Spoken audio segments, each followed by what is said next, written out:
تے لے سجنا اساں توڑ نہیں پائی، جان دیتی راہ تیرے دے دیا، ہر چیز دین کو دے دی، کون سی پراپرٹی چھوڑ کے گئے پیچھے، کون سا نظام بنا کے گئے؟ امام حسن بھی شہید ہوئے، پتہ ہے آپ کو؟ امام حسن کا بھی دن منانا چاہیے کہ نہیں؟ ان کے یوم وصال پہ بھی کچھ جلسہ کر لیا کرو، بڑے ہیں امام حسین سے، ادھر سارا زمانہ چلتا ہے ادھر چل پڑتے ہو۔ حدیث میں جہاں جہاں نام آیا نا، پہلا امام حسن کا ہے، دوسرا امام حسین کا ہے، اور امام حسین کے اپنے جملے ہیں، فرماتے ہیں میرا بھائی نہیں، میرا امام بھی ہے، میرا امام بھی ہے۔ اور آپ فرمایا کرتے تھے میں نے بڑی چیزیں اس حسن سے سیکھی ہیں، جو انہوں نے سیکھا ایک بتاؤں اس میں سے؟ کچھ لوگ تھکے ہیں آپ میں سے، حالانکہ میں تو زیادہ سفر کر کے آیا ہوں، عرض کروں جو انہوں نے سیکھا ہے؟ سنو، امام حسین خود بتاتے ہیں، فرماتے ہیں کہ اب میرے بھائی نا امام حسن اپنی ایک بیوی کو طلاق دینا چاہتے تھے، اختلاف شدید ہو گیا، بات طلاق تک آ گئی، مجھے پتا چلا تو میں پہنچا، میں نے کہا بھائی جان کیا اختلاف ہے بھابھی سے؟ سنا طلاق دینے لگے ہیں؟ فرمایا ہاں طلاق دے دوں گا۔ چلی گئی ہے میکے، فرمایا بتائیں غلطی کیا، کیوں دے رہے ہیں؟ تو امام حسن فرمانے لگے حسین آپ نے قرآن نہیں پڑھا؟ میں نے کہا جی پڑھا ہے، بتائیں۔ کہنے لگے اللہ فرماتا ہے ہن لباس لکم وانتم لباس لہن، مرد عورتوں کا لباس ہے، عورتیں مردوں کا لباس ہے۔ فرمایا میری بیوی میں کوئی کمزوری ہوگی تو میں پردہ ڈالوں گا کہ دنیا کو بتاؤں گا؟ امام حسین کہتے ہیں میں نے اٹھ کے بھائی کا ہاتھ چوما، میں نے کہا آیت میں نے پہلے بھی پڑھی تھی، تفسیر آج سمجھ میں آئی ہے، تفسیر آج سمجھ میں آئی ہے، میرے بڑے بھائی نے سمجھائی ہے، سمجھ میں آئی۔ کہتے ہیں کچھ دنوں کے بعد امام حسن نے بیوی کو طلاق دے دی، میں پھر آیا اور میں نے کہا میرے شانوں والے بھائی آپ بھی بتا دیں کیا مسئلہ تھا؟ تو کہتے میرا ماتھا چوما میرے بڑے بھائی نے، اور کہنے لگے حسین چھوڑ، وہ غیر محرم بیوی ہے، میں کسی غیر کی باتیں تیرے ساتھ کیا کروں، طلاق دے دی، غیر محرم ہو گئی، اب اس کا ذکر کیا چھیڑنا؟ کہتے ہیں میں سمجھ گیا کہ میرا بھائی قرآن کی اس روح کو جانتا ہے جو حسین تک بھی پہنچ رہی ہے۔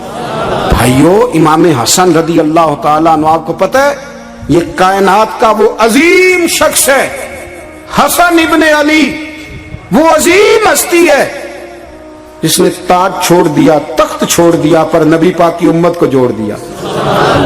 نبی کریم نے ان کو اپنے ساتھ بٹھا کے کہا تھا، صحیح بخاری میں موجود ہے، کہا یہ میرا بیٹا حسن سید ہے، یا مسلمانوں کی دو جماعتیں لڑیں گی تو یہ صلح کرائے گا۔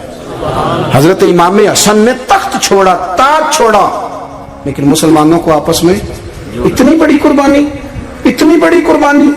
یہاں تو بھائی چھوٹا سا مسئلہ ہوتا ہے، مسجد میں اچھے بھلے امام صاحب نماز پڑھا رہے ہوتے ہیں، بچے پڑھ رہے ہوتے ہیں، اور مسجد میں تو تقریباً 15-20 چودھری اتوار مسجد میں ہوتے ہیں، تھوڑے پنڈ تے نہیں ہیں جی؟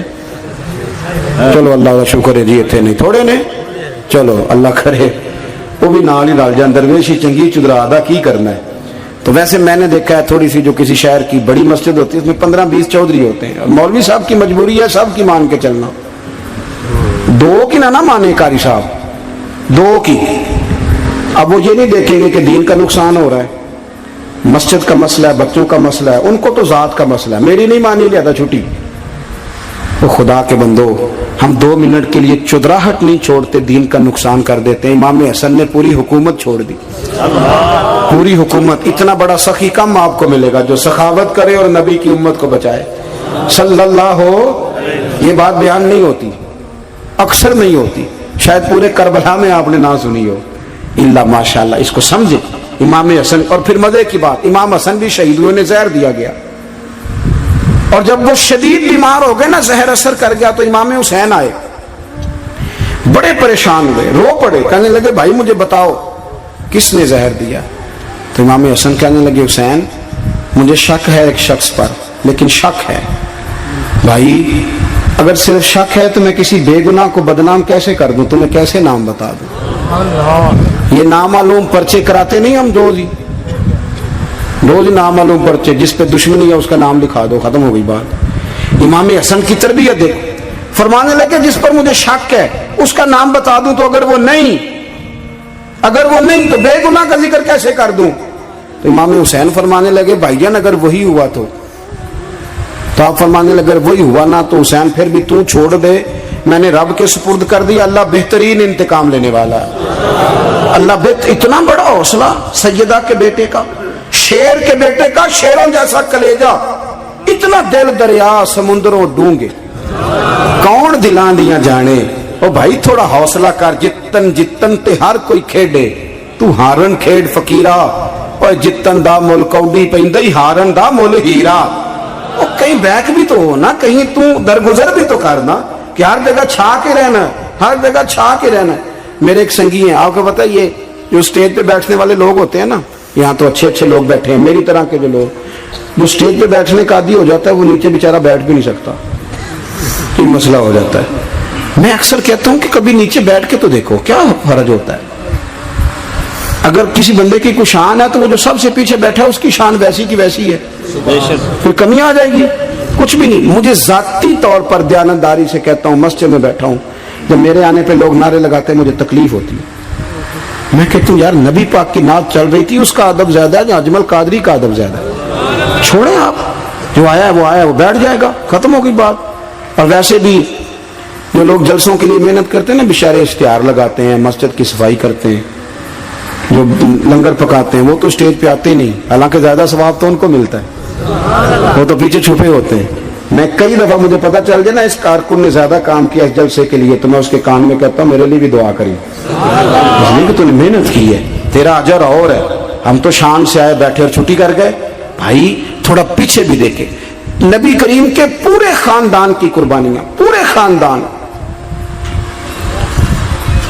دوپہر کو کھانا نہ پکا ہو تو ہمارے بچے موبائل توڑ دیتے ہیں، اور شام کو مرضی کا نہ پکا ہو تو واک آؤٹ کر جاتے ہیں، کہتے ہیں لے آؤ پیسے پھر برگر لے آئیے، میری مرضی کا نہیں پکا۔ سیدہ فرماتی ہیں میرے گھر میں مہینہ مہینہ چولہا نہیں جلا، مہینہ مہینہ چولہا۔ 3 روزے رکھے سیدہ فاطمہ نے، مولا علی نے، امام حسن نے، امام حسین نے، اور تینوں دن افطار کے وقت فقیر مانگنے آ گیا تو کھانا وہاں دے دیا۔ آپ کا کیا خیال ہے جو بے صبر آدمی ہو وہ کربلا میں جا کے لڑے گا؟ جس کو عادت ہی نہ ہو بچپن سے ٹھہرنے کی وہ لڑے گا؟ جو ذرا ذرا سی بات پہ ڈگمگا جاتا وہ لڑے گا؟ اسٹیج پہ نہیں بٹھایا تو لڑ پڑے وہ لڑے گا؟ او خدا کے بندو، بڑا حوصلہ چاہیے، بڑا ظرف چاہیے۔ امام علی مقام کا ایک قد ہے، ان کا ایک وقار ہے، ان کا ایک حسن ہے۔ امام حسین رضی اللہ تعالیٰ عنہ نے 25 حج کیے ہیں مدینے سے مکے پیدل جا کے، دونوں بھائیوں نے ہر روز 10 سپارے قرآن پاک کے امام حسین پڑھتے تھے۔ حضرت عبداللہ ابن زبیر کہتے ہیں میں سیدہ فاطمہ کے بیٹے حسن اور حسین سے جب بھی ملا ہوں دونوں بھائیوں نے روزہ رکھا ہوا ہوتا تھا، انہوں نے اپنی زندگی تقوی سے گزاری، پرہیزگاری اور سخاوت۔ سبحان اللہ۔ پتہ ہے سخی مالدار نہیں ہوتا، حضور نے فرمایا بندہ دل کا غنی ہوتا ہے۔ مالدار تو بندہ بنتا ہی تب ہے جب پیسے جمع کرے، سخاوت کرنے سے تھوڑی مالدار بنے گا۔ اس لیے درویش کہتے ہیں مالا والے سخی نہیں ہوں، سخیاں کل مال نہیں ہوں۔ سنیں بہت بڑی سخاوت کی اپنی زندگی میں، ساری زندگی سخاوت میں گزار دی، ساری زندگی۔ امام حسن نے بھی، امام حسین نے، جو آیا دے دیا، جو آیا دے دیا، ہزاروں دینار آتے۔ ایک دن ایک فقیر مانگنے آ گیا تو امام حسن حسین دونوں تھے، کہنے لگا میں نے سنا بڑے لجپال ہو، غریب ہو، مہربانی ہو جائے۔ فرمایا بیٹھ جاؤ رزق آنے والا ہے۔ تھوڑی دیر گزری تو 3000 دینار آئے۔ ویسے میرے کو 3 لاکھ روپیہ ہوئے تو مسیطے کنے دینے چاہیے؟ میں اپنا تو پوچھنا، تھوڑا تو پوچھے ہی نہیں، میں مشورہ پہ لینا۔ 3 لاکھ جو میرے کو ہوئے تو مسیطے کنے دینے چاہیے؟ تسی ظاہر ہے ان کو دیانتداری والا مشورہ ہی دینا ہے نا، جی کرنا جو ہی دسنا جی نا۔ کتنا 1000؟ میں کبھی کبھی پیار سے بات سناتا ہوں۔ ایک سنگی میرے پاس آیا، کہنے لگا سب دعا کرو اللہ میں پیسے دے میں وہ راج دیا گا۔ میں کہ یا اللہ 10 کروڑ دے، 9.5 کروڑ تیرے راج دے چھڑے گا۔ وہ بھی ہسی آئی ہے جی میں تسی ہسے ہو نا، آمین نہیں زوا کی، یا چپ کر گیا یا کورن لگ گیا۔ اور میں کہ کرما لیا آمین تیار تین دے 50 لاکھ پھر بھی پیا بچتا سی، لیکن اسی دعاواں بھی 9.5 کروڑ دین لی تیار، ناراض نہ ہونا، دعاواں بھی تیار نہیں، مزاج ہی نہیں، طبیعت ہی نہیں۔ سیدہ فاطمہ الزہرا کے پاس 40 اونٹ کھڑے تھے۔ ایک بی بی آئی، وہ کہنے لگی اما جی یہ جو اونٹ کھڑے ہیں یہ میرے ہیں، اب بتائیں میں اللہ کے رستے میں دوں تو کتنے دوں؟ سیدہ فاطمہ کہنے لگی 1 بکری دے دے۔ وہ کہنے لگی حضور اگر آپ کے پاس 40 ہوتے تو آپ کتنے دیتی؟ سیدہ فرمانے لگی میں سارے کے سارے دے دیتی۔ تیرے لیے مسئلہ اور ہے، میرے لیے فتویٰ اور ہے، سارے دے دے۔